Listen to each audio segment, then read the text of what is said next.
নমস্কার বন্ধুরা, আপনাদের জন্য নিয়ে এসেছি চিতই পিঠার ফাঁকিবাজি রেসিপি নিয়ে। এই চিতই পিঠা বানাতে পারে না এমন কেউ নেই বললে চলে। পিঠা বানাতে পারে, কিন্তু অনেক পিঠাই আছে রসে দিলে ঠিকমতো নরম হয় না, এইটা একটা সমস্যা হয়ে যায়। কিন্তু চিতই পিঠা এরকম ফুটো ফুটো না হলে কিন্তু ভালো লাগে না খেতে, দুধে ভেজালে বা গুড়ের ভিতর ভেজালে। আমরা এই চিতই পিঠা একটা দোকান থেকে কিনে এনেছিলাম। কাজটা আরও বেশি সহজ হয়ে গেল, বানানোর ঝামেলা থাকলো না। আর কি করে দেখাবো বলুন।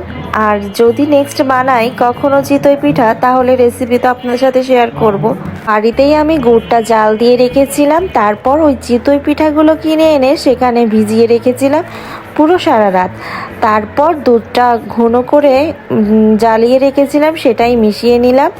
আর সকাল সকাল এই চিতই পিঠা খেলাম। আপনারা কে কে আমাদের মতো এরকম ফাঁকিবাজি স্টাইলে চিতই পিঠা করেন অবশ্যই কমেন্টে জানাবেন। আর যে করেননি এমন একটু করে দেখবেন কেমন লাগে।